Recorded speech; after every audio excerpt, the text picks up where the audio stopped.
आपणा सर्वांनाच माहिती आहे की 15 एप्रिल 2026 रोजी आहे स्वामी पुण्यतिथी. आणि स्वामी पुण्यतिथीच्या निमित्तानं खूप साऱ्या महिला सेवेकरी ज्या आहेत किंवा आपले दादा असतील तर त्या सर्वांनी 21 दिवसाची 11 दिवसांची सेवा करायला सुरुवात केलीही असेल. किंवा आत्ताच पाठीमागच्या महिन्यात स्वामी प्रकट दिन झाला, तर स्वामी प्रकट दिनाच्या वेळेलाही खूप साऱ्या लोकांनी खूप सारी पारायणं केली. गुरुचरित्राचं पारायण असेल किंवा घोर कष्टोद्धरण स्तोत्राची सेवा असेल, तारक मंत्राची सेवा असेल किंवा स्वामी चरित्र सारामृत असेल, या खूप साऱ्या सेवा खूप जणांनी केलेल्या आहेत. आणि आता स्वामी पुण्यतिथी निमित्तानंही बऱ्याच जणांनी सेवेला सुरुवात केलेली आहे. पण आता राहिलेत फक्त 7 दिवस. तर या 7 दिवसात नक्की काय करावं, तर स्वामींचा आशीर्वाद आपल्या कुटुंबावरती राहील. नमस्कार, मी पूनम. मी आपल्या यूट्यूब चॅनलमध्ये आपणा सर्वांचं अगदी मनापासून स्वागत करते.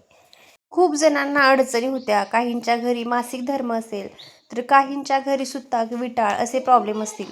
काही गोष्टी सांगून होत नसतात, त्यामुळं खूप मनात इच्छा असूनही आपण बऱ्याचशा सेवा नाही करू शकत. या 7 दिवसात तुम्ही काय करू शकता, तर ते मी आता तुम्हाला सांगते. उद्यापासून गुरुचरित्र पारायणाचा सप्ताहाला सुरुवात होते आहे. तर उद्यापासून सगळ्यात उच्च कोटीची सेवा म्हणजे गुरुचरित्राचे पारायण तुम्ही सुरू करू शकता. गुरुचरित्र म्हणजे 5वा वेद मानला गेलाय. आणि गुरुचरित्राच्या वाचनानं किंवा पारायणानं आयुष्यातील कठीणातील कठीण अडचणी दूर होतात, असा बऱ्याच भक्तांचा विश्वास आहे. त्यामुळं सगळ्यात पहिली सेवा ती म्हणजे गुरुचरित्राची सेवा. कारण उद्यापासूनच सप्ताह चालू होतोय. 9 एप्रिल ते 15 एप्रिल गुरुचरित्राचं पारायण हे बऱ्याचशा केंद्रामध्ये चालू होते.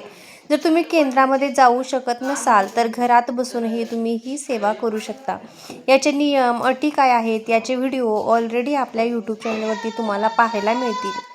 तुमची कोणतीही समस्या असेल, लग्न ठरत नसेल, लग्न जमलं तर ते मोडत असेल किंवा नोकरीविषयी अडचणी असतील, संसारातील काही अडचणी असतील, आर्थिक अडचणी असतील किंवा मुलांचा त्रास असेल, कोणतीही सेवा, कोणतीही गोष्ट की जी तुमच्या आवाक्याच्या बाहेर चालली आहे आणि तुम्ही काहीच करू शकत नाही आहेत, अशा वेळेला गुरुचरित्र हे आपल्याला तारण्याचं काम करत असतं.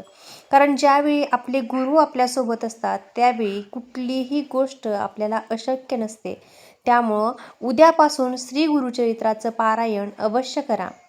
बऱ्याच जणांना असं वाटत असतं की याचे नियम खूप अवघड आहेत किंवा या सगळ्या गोष्टी नाही जमणार, जर मध्येच काय प्रॉब्लेम आला तर काय करायचं. तर त्यांनी नियमांना न घाबरता पहिले तर स्वतःच्या मनाची तयारी करून घ्या. कारण जेव्हा आपलं मन एखादी गोष्ट ठरवतं, त्यावेळी आपण ती पूर्णपणे आणि मनापासून करत असतो. आणि गुरुचरित्र करणारे आपण कोण आहोत? गुरुचरित्र हे स्वामी आपल्याकडून करून घेतात, दत्तगुरू आपल्याकडून करून घेतात. जर त्यांची इच्छा असेल तर तुमच्याकडून ही सेवा अवश्य घडेल. फक्त मनापासून तुम्हाला या गोष्टीचा ध्यास घेतला पाहिजे की मला गुरुचरित्र करायचंच आहे आणि स्वामी तुम्ही माझ्याकडून ही सेवा पूर्ण करून घ्या, असं म्हणून तुम्ही गुरुचरित्राचा आजच आरंभ करा. कारण जर तुम्ही उद्यापासून सेवा करणार असाल, तर आज संध्याकाळीच तुम्हाला 4 कुत्र्यांना आणि गाईला नैवेद्य द्यायचा असतो, घास द्यायचा असतो. आजच कुठं दत्त मंदिर असेल किंवा स्वामी केंद्र असेल, तर त्या ठिकाणी नारळ, खडीसाखर आणि अगरबत्ती घेऊन जायची आणि स्वामी महाराजांना प्रार्थना करायची की माझ्या आयुष्यात ह्या अडचणी आहेत आणि मी गुरुचरित्राचं पारायण करते आहे, तर तुम्ही माझ्या पारायणाला या, मला भरपूर असा आशीर्वाद द्या आणि माझी मनोकामना पूर्ण होऊ द्या. दुसरी महत्त्वाची सेवा ती म्हणजे संक्षिप्त गुरुचरित्राचं पारायण. जर तुम्हाला अडचण असेल, 9 पासून 15 तारखेपर्यंत तुमचा मासिक धर्म असेल किंवा तुम्हाला कोणत्या लग्न कार्याला जायचं आहे, कोणत्या गावी जावं लागणार आहे, अशा तुमच्या काही अडचणी असतील आणि तुमची इच्छा आहे गुरुचरित्र करायची, पण तुम्ही गुरुचरित्र नाही करू शकत कारण या सगळ्या अडचणींमुळं तुम्हाला ते शक्य होणार नाही, तर संक्षिप्त गुरुचरित्राचं पारायणही तुम्ही करू शकता. संक्षिप्त गुरुचरित्र हे अतिशय सुंदर आहे. तुम्ही बघा, इतकं छान आहे ते की फक्त अर्ध्या तासात होऊन जातं. तुम्हाला जर गुरुचरित्र करायची इच्छा आहे पण वेळ नाही आहे, तर अशा वेळी दत्तगुरूंचा आशीर्वाद हा आपल्याला संक्षिप्त गुरुचरित्र केल्यानेही तितकाच मिळतो, जेवढा गुरुचरित्राचं पारायण केल्यावर मिळतो. कारण संक्षिप्त गुरुचरित्रातही त्या मोठ्या जे गुरुचरित्र आहे तर त्याचं सार सांगितले. अध्याय अगदी छोटे छोटे 7 अध्याय आहेत आणि ते वाचायला जास्तीत जास्त अर्धा ते पाऊण तास लागतो. आणि अर्धा पाऊण तास तर आपण असाही इकडं तिकडं फालतू कारणात वेळ घालवण्यासाठी देत असतो. तर तुम्ही फक्त अर्ध्या तासात संक्षिप्त गुरुचरित्राचं पारायण करू शकता. आणि जर तुम्हाला इकडं तिकडं कुठं जावं लागलं, संध्याकाळी तुम्ही रिटर्न घरी येणार असलास तर ती कोणत्याही वेळेत केलं तरी चालतं. फक्त शक्यतो 4च्या आतमध्ये वाचण्याचा प्रयत्न करा आणि 12 ते 12:30 या वेळेमध्ये वाचायचं नाही. आणि तुमच्या जर मनात आलंच तर 7ही दिवस संकल्प करून संकल्पयुक्त 7 दिवस संक्षिप्त गुरुचरित्राचं पारायणही तुम्ही करू शकता. या सेवेनंही खूप जणांच्या आयुष्यातील कठीण अडचणी दूर झाल्यात आणि त्यांना दत्तगुरूंचा, स्वामी महाराजांचा आशीर्वाद मिळाला आहे. आणि तेवढीच प्रभावी सेवा, जेवढी गुरुचरित्राची ताकद आहे तेवढीच प्रभावी ही संक्षिप्त गुरुचरित्राची सेवा आहे.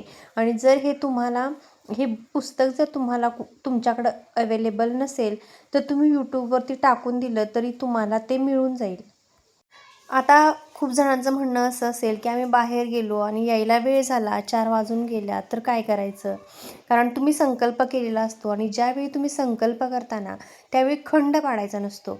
त्यामुळं तुम्ही ज्यावेळी संकल्प करता त्यावेळी मला यथाशक्ती 7 दिवस मी 7 संक्षिप्त गुरुचरित्राची पारायण करेल असं तुम्ही म्हणू शकता. आणि असं नाही आहे की स्वामी पुण्यतिथी ही 15 तारखेला आहे, मग 15 तारखेपर्यंतच माझी 7 पारायणं पूर्ण व्हायला पाहिजेत.